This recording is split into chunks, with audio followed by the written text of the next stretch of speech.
Hello and welcome to episode 61 of the GuildMag podcast. We are back at our brand new time of 9pm GMT, 10pm if in the UK and 2pm Pacific time. And this week we have got Inks joining us in addition to Sandra. So hopefully they can hear me by now. So say hey guys.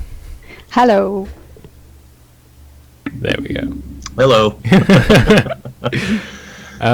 So it's been a bit of a hectic week in terms of Guild Wars 2 and the patch that hit. So obviously we've had Halloween hit. We also had the big balance patch that they've been threatening for a while, which has mixed reception, I think is like a diplomatic way to say. So we're going to kind of talk about everything that the balance patch brought with it, as well as new today. A preview of Legendary Armor, the heavy set they managed to preview, so we will do a little bit of discussion about that as well. But as always, we will do the news first of all.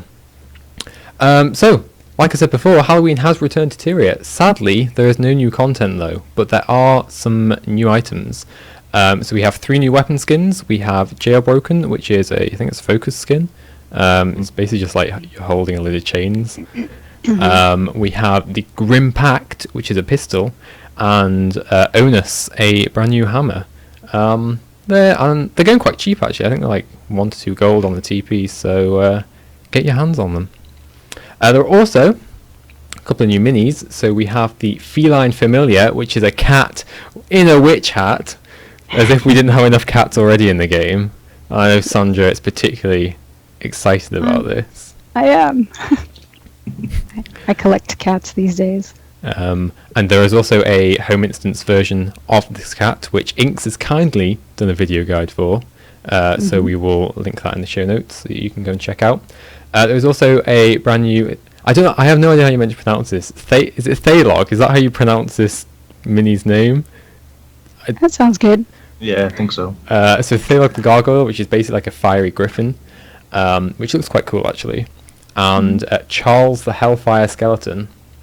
And a 4th one. I can't read my own notes. Oh god, I forgot how you meant to say this. I've been asking Sandra for the last hour how you meant to say this mini pet's name. So Oxydecimus, the shadowy raven. What you said, which also looks quite cool. There are also some brand new tonics, so you can basically get tonic versions of the Gargoyle, Raven, and Skelly minis. And there is a brand new Endless Ignited Wraith tonic, which actually looks quite cool. And you get like to hold a little scythe and stuff. That's always fun. Yeah. And then finally, some new shiny stuff. So we have a Phospholuminescent Infusion, which basically turns your character green, and you have phospholuminescent stuff coming off you. I don't know how else to describe it. No. I like. So we were talking about this earlier. Inks. You said you quite like this infusion. Am I right?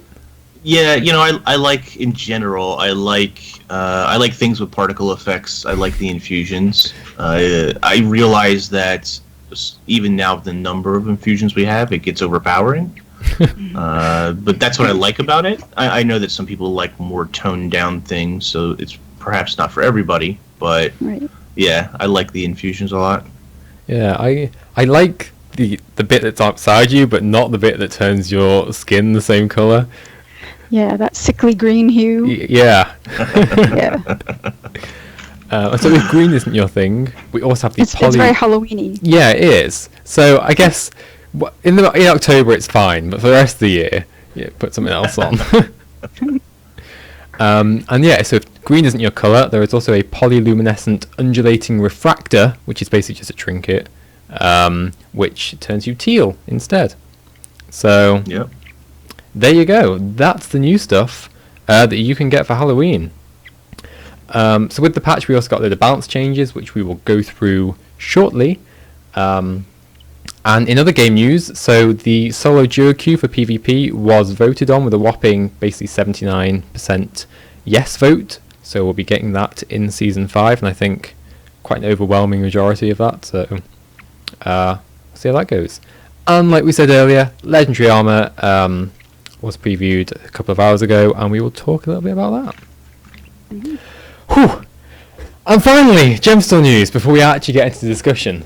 God, there's so There's a much. lot of news Yeah, this so there are 6 brand new exclusive eye colours in the Gemstore, 5 neon colours and 1 black. So we have green, red, yellow, orange, blue, and then pure black, which is scary for eyes. Like the actual Azura The screenshot. Azura one is creepy as hell. Like, wow. That's all I've got to say. It doesn't look as bad on like the humans. Dolphy's got the gallery up on human female, so it doesn't look that bad. But the Azura, oh gosh. Indeed. So yeah, you can get your hands on them. They're in the Total Makeover kit for 350 gems. There are also some brand new weapon skins, the Gargoyle weapon skins, for 1 Black Line ticket each. Dolphy, as always, has an awesome gallery up. Some of the weapons are alright, actually. I think I quite like the axe skin. The staff's good too. I can't remember what that one looks like. I think I saw a lot of people... It has like a lantern look to it. Oh, alright, that's quite cool. Yeah. I think I saw a lot of people kind of complaining that they reused the same sort of gargoyle head on like most of the weapons, which I think that's pretty common for Black Lion sets. Like when there's a theme that ties it together, they reuse it a lot. That's what ties the weapon set together, I guess, right? Yeah. So yeah. So yeah, and there are loads of returning items as well. So I'm not going to list them all because there's loads, but there's basically stuff like the Mad King's outfit. The Black Wings are back. Oh my god, I can't. I've been over this every time on the podcast. You're just gonna have to get them. That way you can accept get over it. In the game. The Ghoul backpack and mini set and Halloween miniatures are available for a limited time when using the Black Lion mini claim tickets. So go and check out the Gem Store for all the Halloween related goodness. And you can also, we didn't put this in the notes, but you can also go and check out the Halloween vendors have old weapon skins available for 2 tickets, like the Arachnophobia, is it? The longbow skin. Oh yeah. And the one Silly I can never Scimitar. pronounce. Yeah, the Silly Scimitar, and then the greatsword skin that shoots out bats. I always forget the name of that one. But that one's cool. Nice. I kind of wish they would have went. I guess that would hurt the trading posts. Maybe that's why they don't do it. But I wish they would put up for maybe a larger ticket amount, like the chainsaw and like the original skins that we had, like from the first Halloween. And I know in previous years they've done like a raffle for some of those. They're not doing that this year, unfortunately. Maybe they'll bring that back at some point. But those are all really nice Halloween, themed skins as well. Yeah. Definitely agree. Yeah, for sure. Please read that. So to transition in, we're going to go into our community news. That shaman, who's a prolific data miner, he's done some good work. He, of course, went into the October 18th patch, pulled out a few things that are coming out. The Ghostly outfit, still unreleased. Dolphy has got screenshots of those. And the Bloodstone glider, because we need another glider. I haven't seen that one yet. Let me go. It's actually in your wardrobe. Is it? You can preview it. Yeah, it looks really nice. Yeah. I'm a sucker for gliders, so... I do like them, yeah. I really need a new glider skin. I'm still rocking the Heart of Thorns one, so... It is. Yeah. I see everyone around me. You can probably expect that'll be around, 500, 700? If they do a combo, it'll probably be 700, but I think it's 500 is what they're doing nowadays for just the glider skins. So, we might see that in the next few weeks. We might see that long from now. Keep your eyes open. Shaman also data mined some new PvP maps, and he put together this pretty cool fly-through video, which I'm going to link into GuildMag's Twitch chat. What do you guys think about these new maps? I am not a big PvP girl, but I do like the way that these courtyard areas look in some of the maps. I think I think it's super interesting because 3 of these have already appeared previously in like old DAT files. So I think it's interesting that they are like reappearing now.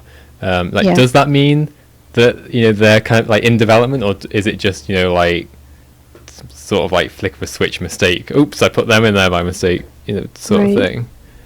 I mean, they're huge maps, which is interesting because we've seen like the Colosseum and the Revenge of the Capricorn are slightly larger, not a whole lot, but a little bit larger than what we're used to. And players have some sort of mixed reactions with those, but these look, I mean, it's hard to tell, I guess, but they look quite large to me. Yeah, I don't know, maybe reach like ESC1, that looks massive. Yeah, it's huge. Yeah. So it's always kind of interesting to me. Like, these were probably test concepts at some point. It doesn't. I mean, maybe we'll see them in the game. Who knows, right? But I'm always a little worried, like that players are expecting these are going to come definitely when they might just have been, some test bed that they're like, yeah, this doesn't actually work in the end, and then what they sometimes do, not always, but what they sometimes do is they'll chop up the assets and then reuse them in things like the raid environment, for example, was that Shaman did a video probably a year ago or so now on like an old PvP map. It wasn't Conquest, it was like something else, or like a World vs. World test bed, and they just cut up parts of that map, and like some of that became the raid that we see for the first raid wing. So it's not uncommon that even if this stuff maybe didn't work, like, we have no idea, obviously it's speculation, that it could be reused, somewhere else. Yeah, absolutely. Yeah. So I just like it. I like to see even to get some behind the scenes insight into just how their design process comes together, even when they reuse things later on. It's just neat to see. I like it. Absolutely. It's really cool little background information. And our final piece of community news is Pink Day in LA is coming this Saturday. It's going to be at 12 p.m. Central Time. It will be happening in both Guild Wars 1 and Guild Wars 2 in the Lion's Arch. It is an annual charity event organized by the Gaming World Entertainment Network, and they've got their own radio station. The charity raises money for the Canadian Cancer Society. There'll be loads of in-game events. There'll be social media stuff happening as well, so you can follow along at Pink Day in LA, or also at GuildMag. We'll be doing some social media stuff with them and for them. So it's a really good charity. They're looking to raise just a little over $13,000 this year. That's their goal. And for more information, you can go to pinkday.gamergivingback.com. So make a note. This Saturday, 12 p.m. It is Saturday, right? I haven't just like... It is. Okay, yeah. This Saturday, 12 p.m. Central, log in, get down to LA for some cool stuff, and win some stuff as well. And don't forget to donate, because it is a super good cause. Absolutely. And so that was the community news. So let's strap ourselves in. We're not quite onto balance yet. We will get there shortly. So we're going to do a whistle-stop tour of Halloween, since there wasn't much new content. But that in itself kind of, I guess, has sparked a big sort of debate in the community. Also, not as much as a debate as just like a rant of, why don't we have new content? Yes. And so I think the thing that's annoyed people more than no new content is the fact that some other Halloween content has just been cut. So things like the Lunatic Inquisition springs to mind, and like the dumbing down of the Labyrinth, so the Lich in the Labyrinth, and diminishing rewards, that kind of thing. I don't know. I mean, we were kind of talking to this a bit about before the show, I guess, about how ArenaNet doesn't necessarily, I suppose, at the moment have the resources maybe to dedicate to Halloween when we've got, they're working on the next expansion. Obviously, we're in the middle of Season 3 as well. So I'm not necessarily surprised by no new content. Right. So it's it's a bit of a shame. It's been, I think, almost 2 years since we've gotten story, and I used to really look forward to the different story aspects. The first 2 years we got, I think it was the first 2 years we had story, I think you know, with 3 the years prince ago. and the king himself.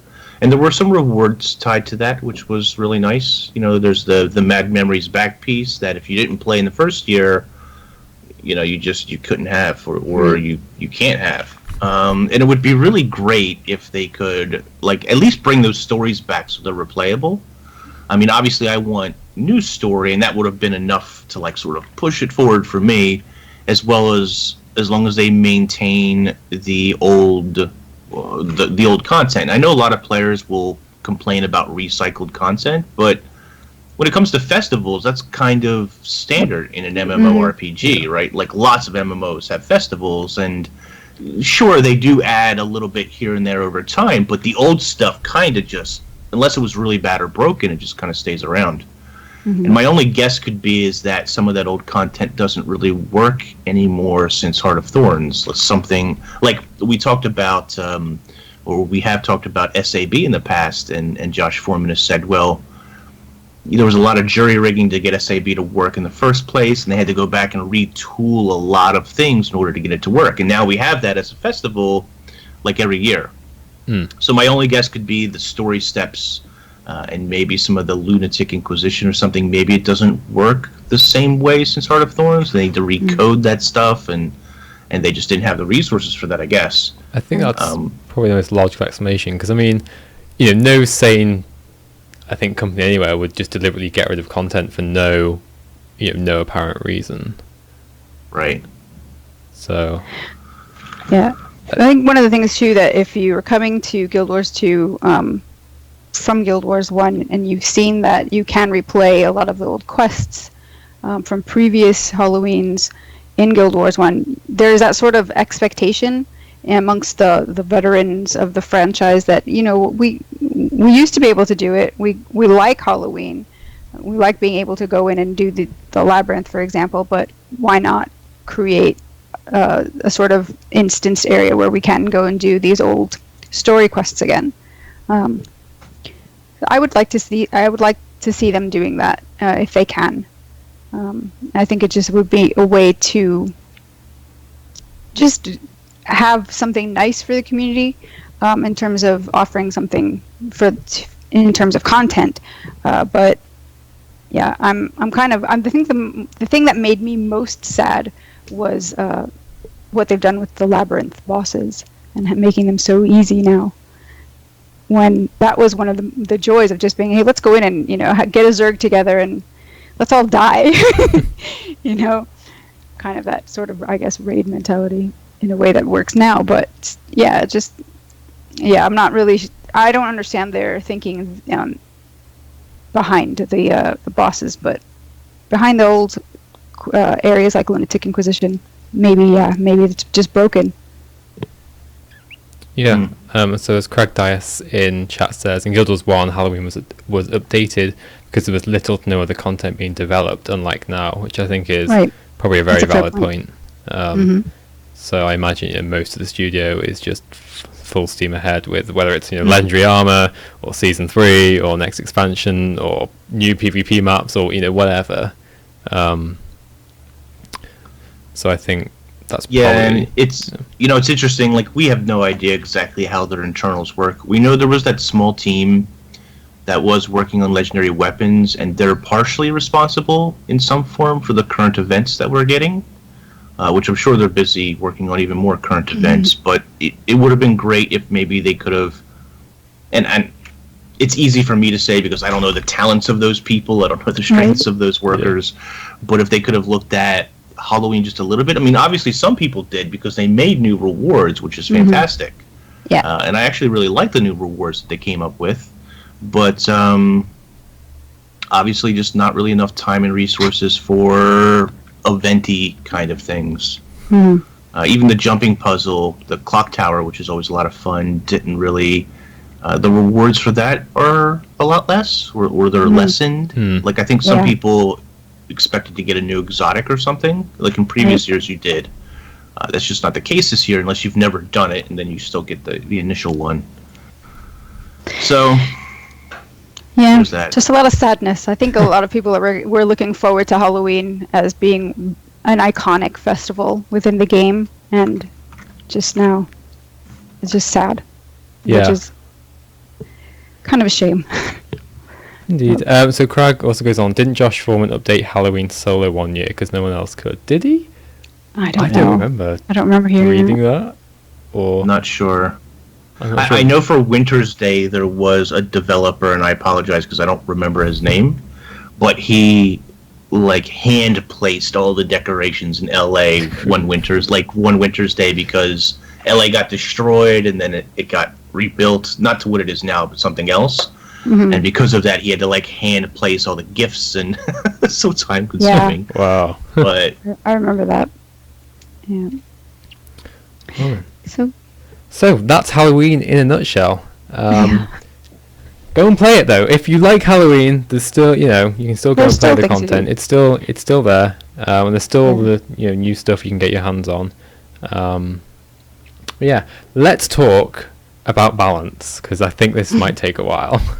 Yes. So obviously there were a lot of balance changes, but a few, I guess, big hitters. So we're going to try and go in order of like, I think what's affected. So I'm at least coming at this from like the PvE raiding perspective, because I'm not a real sort of World v World or PvP player. So in the way it's affected me, I think the biggest thing for myself and a lot of people has been the Chrono / Signet of Inspiration changes. So for essentially like the really TLDR of this, for anyone that hasn't kept up, is that a single Chrono can't just 100% quickness uptime for 10 people anymore.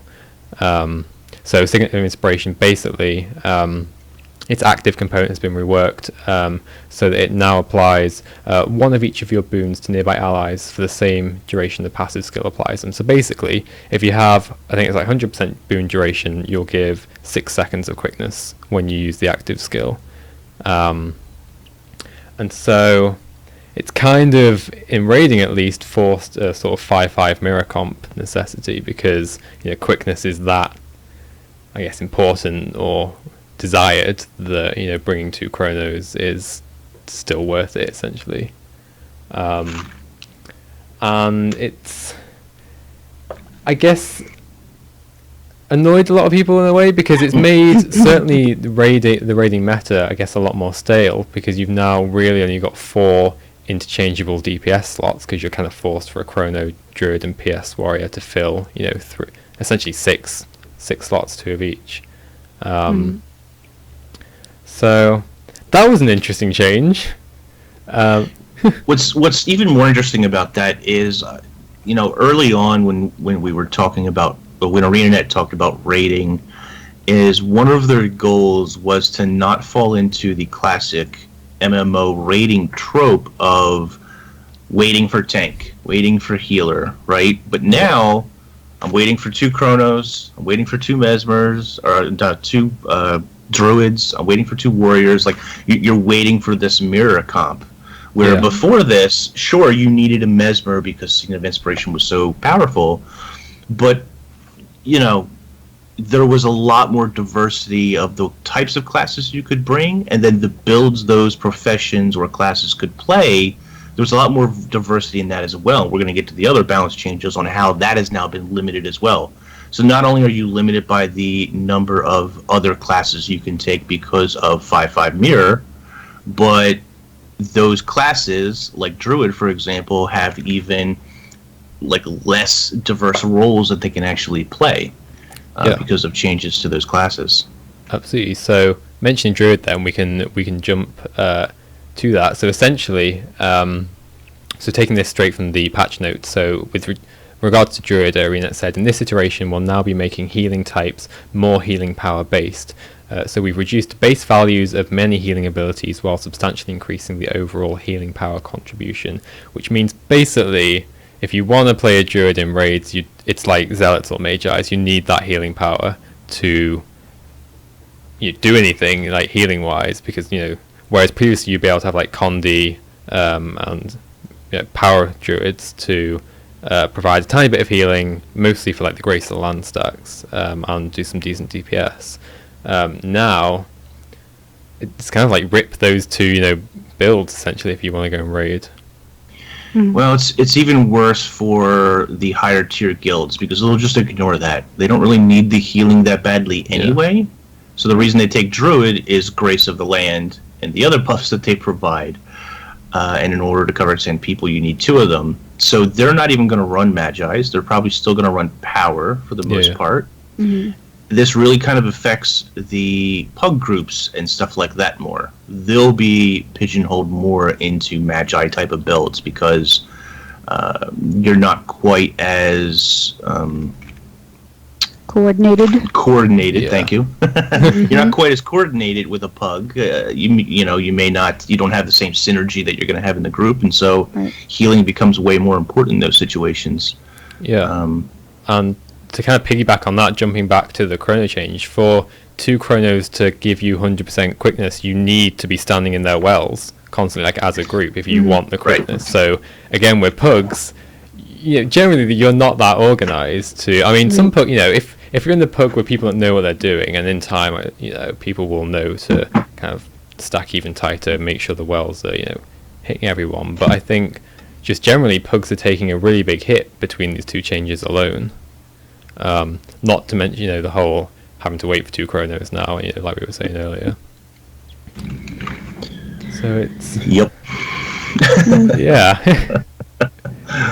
It's basically made it so there is only like one meta like squad composition now for raid. I mean, you can kind of chop and change the 4 DPS slots, but whereas before you could potentially run like 4-2-4, 7-2-1, or there were various different group styles you could run. Now it is basically just 5-5. I don't think if anyone's come up with, or if there even is, another sort of split you can do. I mean, I've seen groups clearing the old way that they were before. Obviously, those fights are now a lot tighter in time than they used to be. It's not that the old strat doesn't necessarily work, but it's especially for Chronomancer, it's a lot less fun to play because of the weird rotation. Like Ellie's, the last time it was balanced with staff, have a weird rotation, and they weren't enjoying it. Now Chronomancers have this weird rotation that overall they don't seem to be enjoying. Now you have to have 2 of them. So it's not that the old compositions and stuff won't work. They're far less optimal. You're going to have a much tougher time running them than you did previously. And when people sit down and talk about the meta and what you should run and what you shouldn't run, they're often talking about the most optimal thing to run to make that experience just easier and smoother on the group. And this is where we get into that 5-5 mirror comp and stuff. So Bjorn Rocker, I'm so sorry for butchering that name, says, we tried a single chrono comp with Maven. I was able to keep 25 seconds for alacrity and DPS seemed mostly the same. Like we were saying, it's not like it's suddenly become unclearable with other comps. It's just, you're going to be tight for time, and everyone would have to be just sort of more on point with their rotations. In a way, kind of having 100% quickness uptime can kind of gives you a little bit of a buffer for having a crappy rotation on someone. So, like I said, like Baron is saying, it's not that the old way doesn't work. Clearly, they did it. It works. They cleared it. It's just not optimal. And so, as Brazil says in chat, basically the old Chrono build is still fine. Just don't use Time Warp. Commander Distortion share works fine for off Chrono. So yeah, which is odd and weird in itself because now Chronomancers are they have less choices when it comes to the elite they're using. It's so weird. It seems just across the board it's kind of less choice. Balance. That's the thing that really gets me, is that there just seems to be less choice across the board for all classes. Yeah, whereas previously Arena generally have been okay for increasing diversity of viable builds. I say generally in quite a broad sense. Whereas in this one it seems to be almost exclusively most people are worst off in some way, or there's apart from the ridiculous Conde Ellie that was a couple of days of stupidness and then has since been hot fixed out. Right. But yeah, it just seems like quite a weird balance patch. And so we kind of touched a bit on Revenant. And so Inks actually gave me a pro tip before we went live, saying that Revenants are still actually very much viable on small hitboxes. So do you want to expand a little bit on that for everyone? Yeah, so I keep seeing Revenant is dead. Did you delete your Revenant yet? Yeah. Certainly, no, I haven't deleted my Revenant. So basically, the way that and certainly more testing is going to prove, how viable this is or isn't. But early testing at least shows that on small hitbox bosses in raids, Revenant and Guardian sort of have comparable group DPS. A group DPS is important because Guardian and Revenant DPS are not the same. They're not comparable. But because of Ferocity and some of the other buffs that the Revenant can bring, it was doing about 2k more group DPS, which is such a small number for the total group of 10 people. That's why I say it's comparable. It's such a small edge, and that means that you're playing perfectly, and you always have the right amount of buffs. The right people always have the right buffs. So that's why I say that they're comparable in small hitboxes. The problem becomes on large hitboxes. Slothosaur, KC, and Gorseval, nothing compares to Elementalists. So you're going to need to switch off of those classes anyway when it comes to the large hitbox bosses. So that means that they're not totally dead, and I know that's like this funny meme that's going around, but it does mean that they're a lot less viable than they were. There's a lot less reason to take them, especially because of 5/5 mirror comp. Those who are still running the old comp way, there's a little bit more room.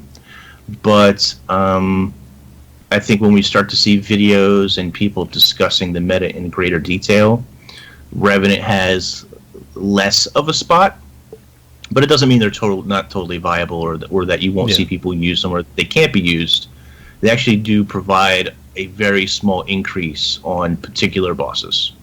And Revenants themselves give pretty decent utility in terms of the boons they can just passively kind of give out with their different facets. And it was kind of, we were also saying before the show, like, sad that they didn't get just like a DPS increase, which to kind of compensate for this essentially reduced utility from the facet of nature. And I think you were kind of talking about how it's probably because of the damage they can already do in PvP and World v World, why you wouldn't necessarily see a damage increase, for the PvP aspect. Yeah, I mean, before the patch, Revenants were very strong in structured PvP, or fairly strong. And they're fairly strong in World vs. World, not just because of the 50% boon duration, which has been reduced to 33%, which I don't have a problem with that at all. That's probably actually a really good balance change. But unless ArenaNet wants to split the damage on Revenant, which they don't really seem willing to do, you can't really increase the damage in PvE without it affecting the other areas.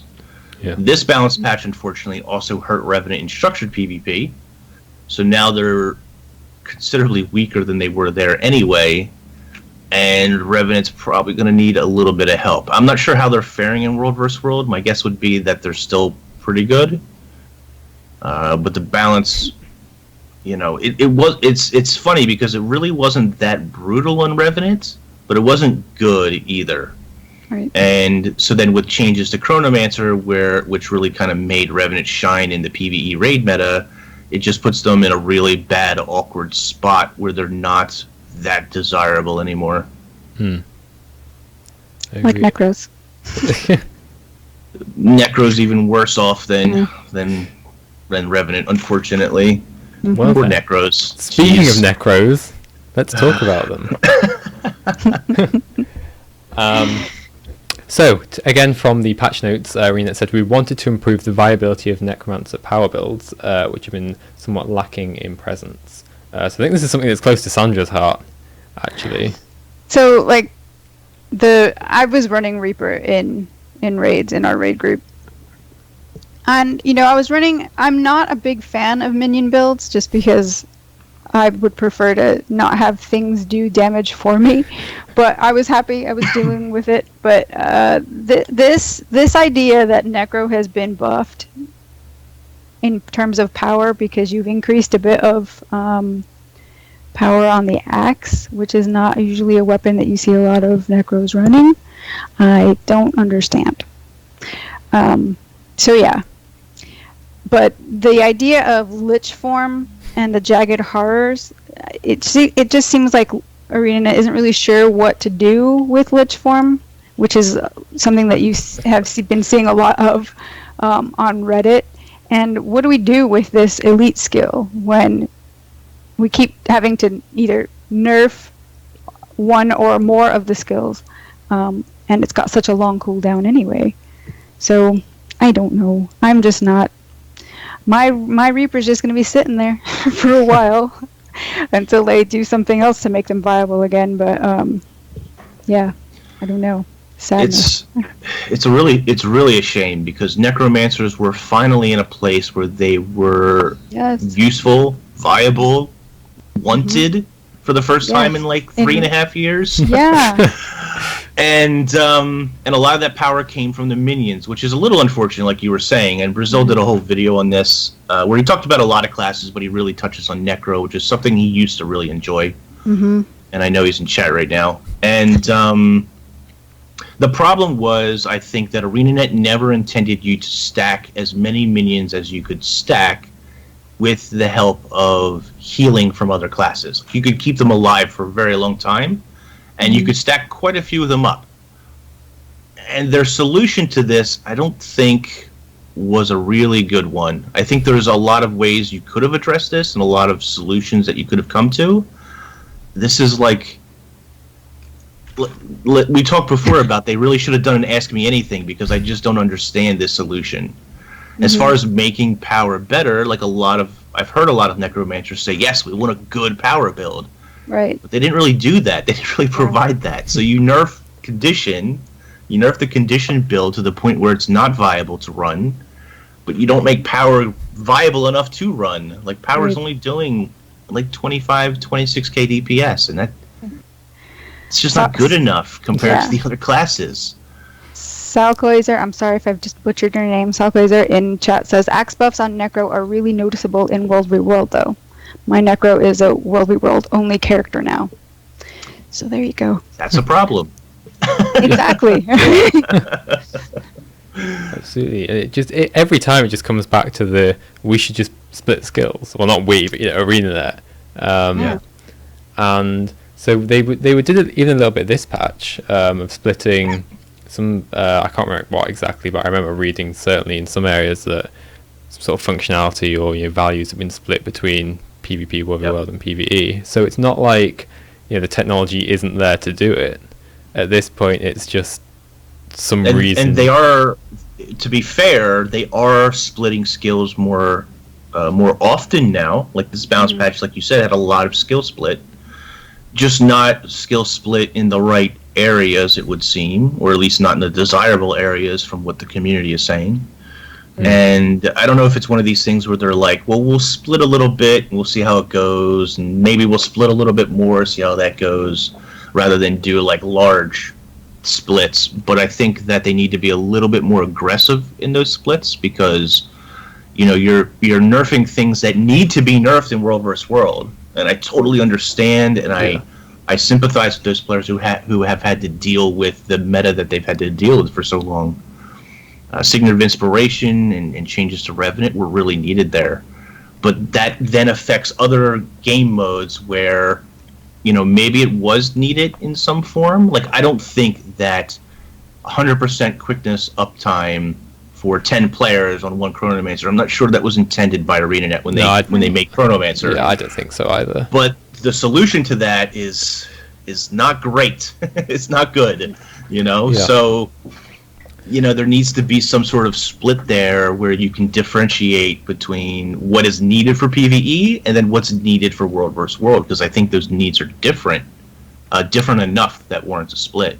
Absolutely. And going back to the point we were just making about quickness, we've seen, certainly on Reddit, some threads about, well, Mesmer shouldn't be the only sources of quickness out there. Let's, if you're going to be forced to have, 2 Chronos, 2 sources of quickness to give them to 10 people, at least let's have different classes that can potentially, fill into that slot, rather than it having to be a specific, has to be a Chrono. Nothing else will work, which I think is, at least maybe goes part way to solving the problem. So at least there's, you're not just waiting on a specific class. So things like, the Guardian Elite can give some quickness. So maybe, just look at ways you can maybe transfer it to another class as well. I mean, I don't know how that would work, because thematically it fits Mesmers and Chronos most, I guess. But I don't know. I guess that's part of the solution. And I have seen, or I've heard of some groups trying to play with working Guardians in there a little bit more to keep the quickness up a little bit with their AoE quickness, but I don't know how well that is or isn't working. I don't know. I'll be interested to see more of the testing that's going on by groups like QT and DMT. I want to see where we're going to shake out once the meta. Well, yeah. Once they've figured out the meta, because I know I'm not good at it. Because we're basically only on like day 2 of the patch, right. So there's still plenty of testing to be done. Right. So I think in the end we'll find that the builds themselves haven't changed that much, that like you're used to running. Right. It's just the composition of the group is what ends up changing, or it becomes a bit mirrored / stale, depending on how you view that. Right. Yeah. I agree. So Ellie changes. So like I mentioned earlier, there was the Condi Ellie. Is that still a viable thing now with the hotfix? I haven't actually looked. I don't think so. I could be wrong on that. I think people were reporting that it was doing something like 28k DPS, almost 30 maybe. That sounds I'd have to look at the chart to see where that falls in line with things, and I'm not sure if it's still doing that, because I haven't seen people talk about it since the nerf yesterday. But maybe the problem is that the other LE specs, the other Tempest specs, do so much DPS that I don't know. Yeah, that's true. So to respond to Brazil, we are talking about the glyph. So Guardian changes. There wasn't that much really that affects that in terms of like a raid PvE perspective. Nothing really that affects Guardian too much. They did say that in the next balance patch we'll be normalizing some of the DH, basic defensive capabilities. So see what happens there. Even squishier Guardians. Yeah. I think what they're going to do there. That'll affect like World vs. World and PvP more than PvE really. I agree. So Brazil said you could get 90k burn ticks with a Condi Ellie build. That's quite a lot. Yes. Whereas Power could get around 30k on top of everything else it was doing. And so I think that's in regard to the glyph. Yeah. So an interesting question actually just posed by Ezra13. I'm so sorry for these names. One question is, should we have 100% quickness uptime for 10-man people? So I think it's a good question. Mm-hmm. I think it's an interesting question. I don't know. I think we got used to. This is just me observing, because I am not, as some of you who may follow the GuildMag podcast know, I'm not a meta player. Rowan has actually kind of been pushing me towards the playing meta like for the past year. So what I observed was that we kind of got used to this idea of having all the buffs all the time from dungeons. Correct me if I'm wrong, gentlemen, because you know more than I do here. So I'm not sure if we just got used to that idea and just carried it. It just carried into raids because it is more optimal, because it can make fighting the bosses that much faster. So you're not really hitting those enrage timers. what I don't know. You guys, Well, what do you think? I think the problem is quickness is just so like good and useful in terms of just increasing like group DPS. Like it's like with its current state in the game, like you do just want 100% quickness uptime if at all possible. And obviously there would come a point where if you needed like 5 chronos to be able to attain that, and with them having like terrible DPS, and obviously at that point it's probably no longer worth it because your group DPS may suffer from that. But I think that's just the problem, is the fact that it's still so worth it that we're willing to run like a 5/5 mirror comp. I think as long as it's kind of in the game and the thing, I think that will probably never change if you can. It's kind of like if you look at spotters on Druid or Grace of the Land. Yeah. Quickness is one of those things that is so important, provides so much for the group, that groups will go out of their way, and alacrity as well, but groups will go out of their way to maximize as much as they can because it's that strong.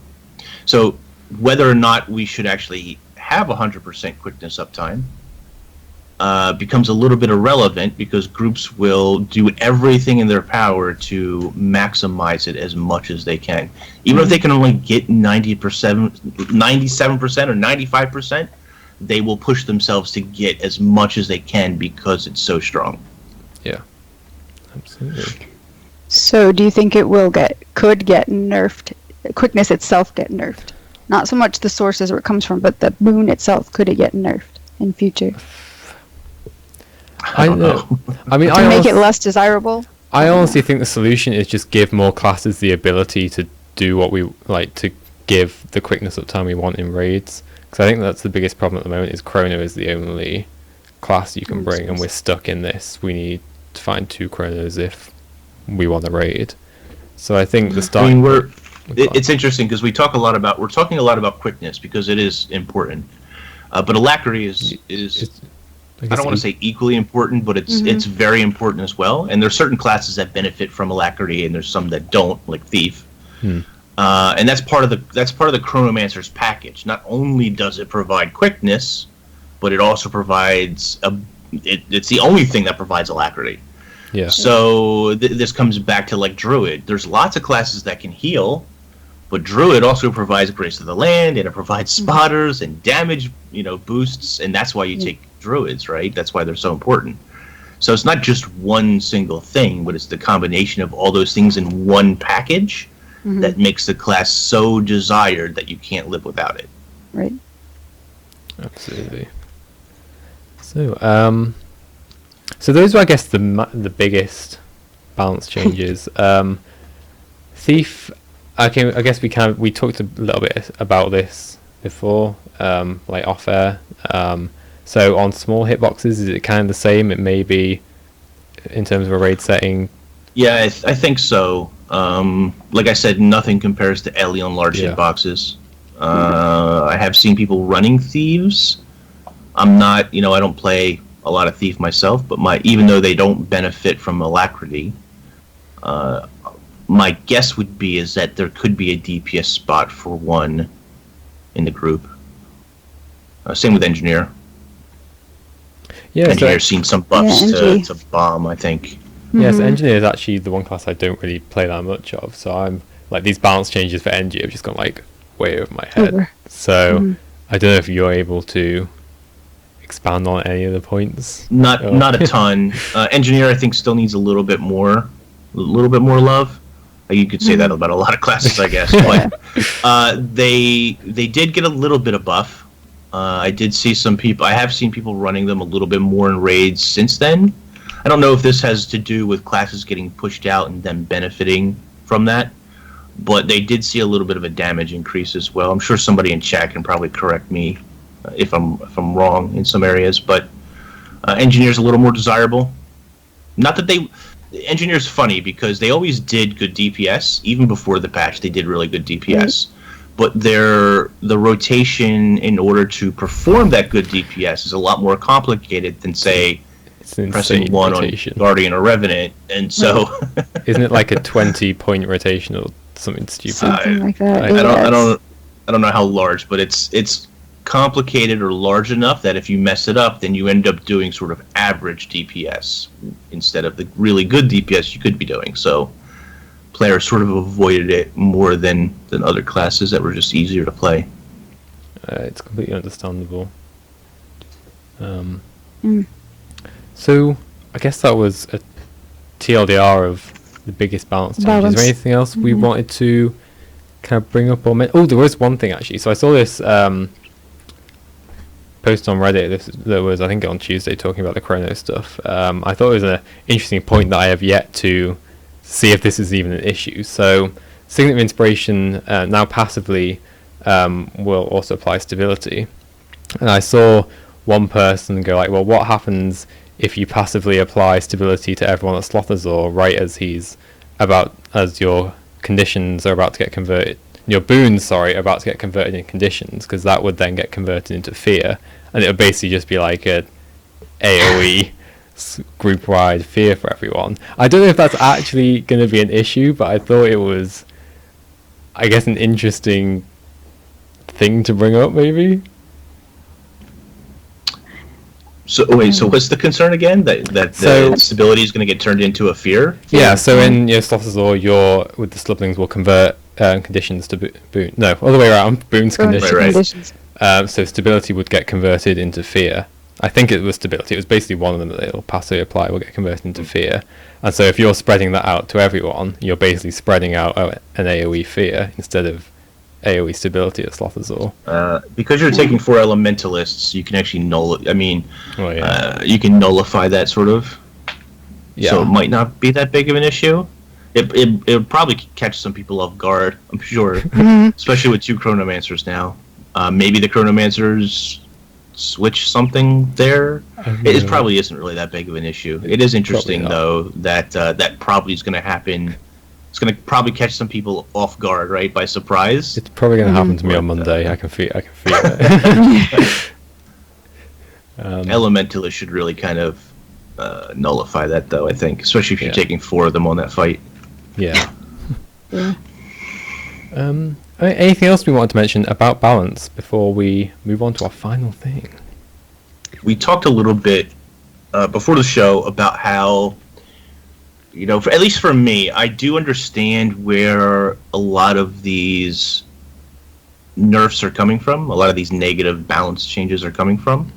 The minions and the changes to Signet of Inspiration. I do understand why that was a problem in particular game modes, or maybe even why it was a problem in PvE. They don't want 100% uptime for quickness on 10 people with 1 Chrono. They don't want to give Revenants 50%, which equals like 750 concentration points, which sounds ridiculous. So I do understand those things, and so they nerfed them, maybe too hard in certain areas, certainly, but they didn't counterbalance. It feels like they didn't counterbalance for those things, and that was kind of a big talking point for us beforehand. Was sure, you're taking this stuff away, but what are you giving us in return? You give Mesmer a little bit of DPS.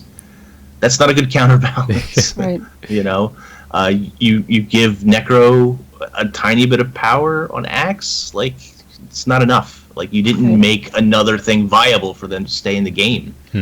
And just like inadvertent nerfs, like Revenant's not really as needed as it used to be, and so has a very limited spot in the group. There'll be a lot of groups who just decide, you know what, we'll just take Guardian because why not? We can, and it's just as good, if not better, in some places.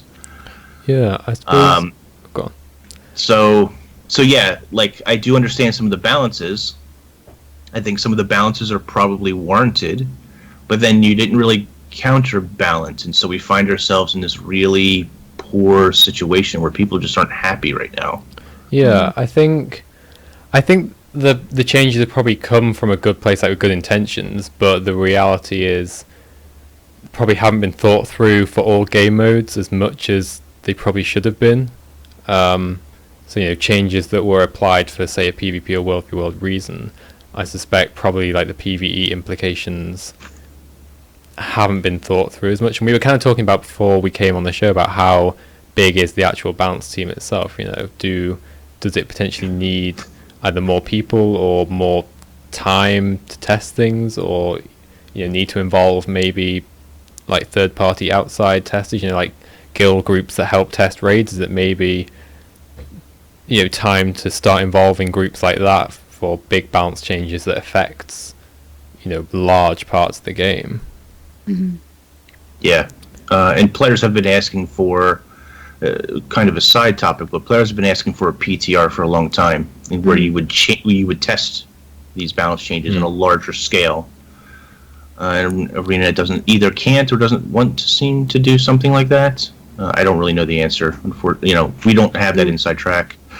We did talk a little bit too about like the community was asking for an Ask Me Anything with the balance team, and I think that would have gone a long way. We talk a lot and we speculate a lot about we think this is why they made these changes, but without any feedback from them, we don't really know what their thought process was, right. And they don't often provide us with that. A little bit here and there, they might say, "Well, we made this change because of this." Right. And then someone will come with a counterpoint and say, "Yeah, but what about X?" And we don't know the answer because there's no back and forth communication like that. Yeah. So, I mean, it may be the case that we get some sort of AMA with at least one person in the next, like, Living World episode drop, because they seem to be doing one with every episode. So, fingers crossed, maybe we get a balance person in that AMA if indeed they decide to do one. Or even on like a guild chat episode. Yeah. So they could just come in and answer questions and let people into what their thinking was. I mean, I'd be totally happy with just having a separate like balance only stream every time they want to do one, just to like go through why they've chosen each thing. But we'll see. I think if anything, they'll probably have learnt from this with the way the community has reacted. I'd be very surprised if they made the same sort of mistakes again in a way that... So I think hopefully they've learned to, if they're going to give us like a preview of what's to come, they'll give us some numbers alongside it rather than just a little, like a couple of sentences saying, "Oh, you may need to change your gear, but we're not going to tell you if you actually will need to." I think there's a deeper conversation that needs to happen with balance. And that's not really a new thing. No. There's been other balance changes that have not gone over well, and people have been asking before for communication on that. And all I can do, for me anyway, all I can do is keep hoping that, since Mo has taken over, he's been really more open to these Ask Me Anythings. He sort of kickstarted the Ask Me Anything after a lot of these like larger patches that we've been getting recently. So I can only hope that Mo says, let's do an Ask Me Anything and let's get some of the stuff on the table so we can talk about it, I think that's definitely the way forward. All right, so, did you want to say something? Okay, I was going to move us on to Legendary Armor. That's where I was going. Excellent. So, I don't have a link to post in the chat. So if you haven't seen it yet, there is a short video that ArenaNet released of the heavy version of a Legendary Armor. I think did they show it on a Norn? I think, or a human. Is it a human? Oh, human male. We've got the. Well, then, I'm putting the link into chat that's right how prepared I am. And so I guess we should just do initial impressions. What do you guys think before I tell you what I think? Do you want to go first, Sandra? Ladies first. Sure. Let's go. Wow, yeah. All right. I liked the whole idea of this animated armor. When they said that, because I read through the post first before watching the video, so that caught my attention. When I saw it implemented, I thought the animation on it was pretty cool, and maybe a little slower than I was expecting. And I was surprised that they didn't go all particle effect, shiny. But it's kind of cool that they didn't in a way as well. I liked that. I liked the way that the helm comes down and kind of covers your face as if you're, just going into battle now. So, just comes down. It's cool. Because that's what you're doing, if you were out fighting, you'd be sitting there trying to protect yourself, not going in there with your half armor, as we tend to do these days. Yeah. Yeah. How about you, So, yeah. Inks? Yeah, I said earlier that I am sort of a particle fanboy. I want to be the brightest light bulb in the pack, So I'm a little disappointed that there's a little bit of particle effects in the belt area and a little bit in the chest. You can see like this white misty whatever. I did sort of think we were going to see a little bit more particles because that's kind of been par for the course. But on the other hand, I've seen a lot of people say, you know what, I'm a little tired of all the particles. I got tons of particles on my weapons and whatever. So and the back pieces. So some people seem to be pretty happy that it's particle light, and I'm okay with that. The helmet's a little weird in that it sort of mordrums out, like it fans out. Overall, I'm pretty happy with it. I was already kind of a fan of the pre armor, the Envoy, the experimental Envoy for heavy. I was already kind of a fan of that. I know some people, armor's always very subjective, whether you're going to like it or not. But I was already a fan of that. This is a more ornate version of it that sort of transforms. I think you're right. The transform seems a little bit slow. I guess we'll have to wait and see it in the game. I think But I think to me it looks. I think deliberate is a better word than slow. Right. Okay. For me, I think. I don't know. I mean, I think the biggest problem that I've seen other people commenting on is outside of combat, it's a little bit plain compared to like the in-combat version. And when you're actually in combat, like who's going to be looking at your armor anyway? Because like, let's face it, when you look at legendary, most people you just like AFK in LA, like, oh, look at that guy with a legendary there.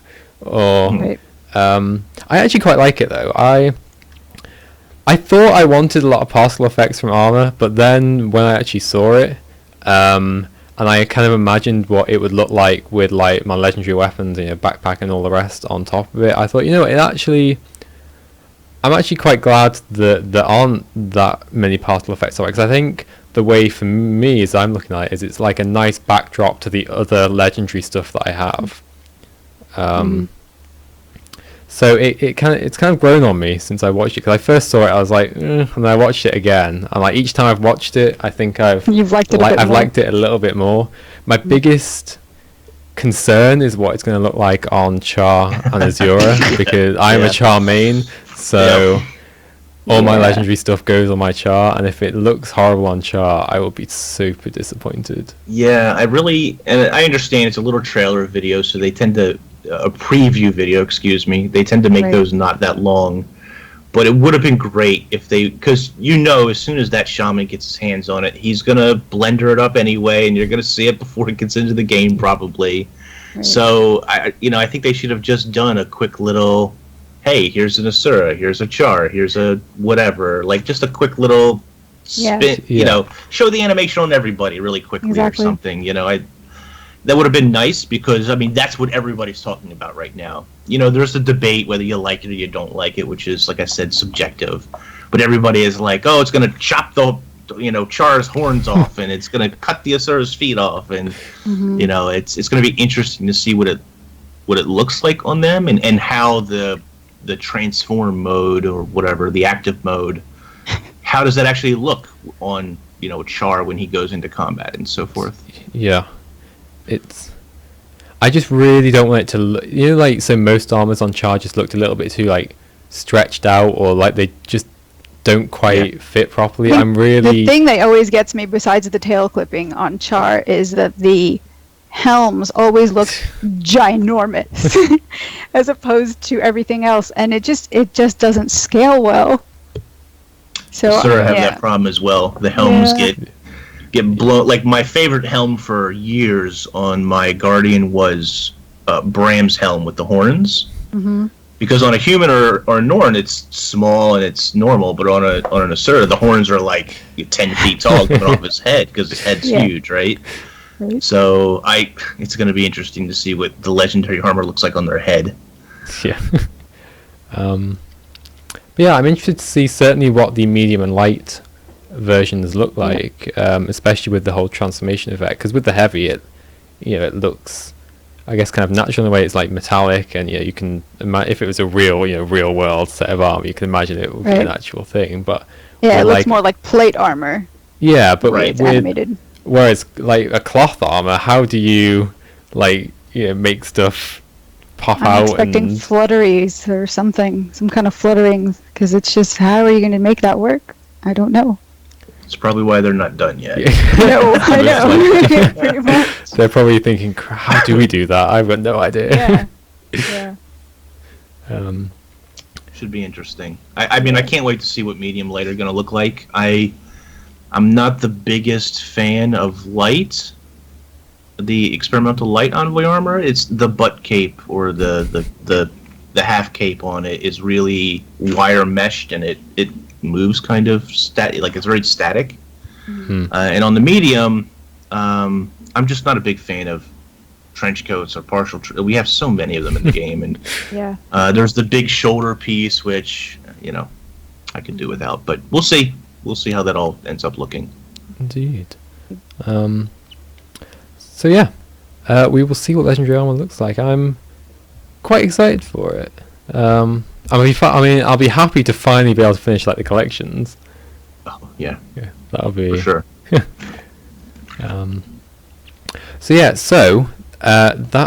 Those are all the main topics we were going to cover. Does anyone have anything else they wanted to mention before we wrap up?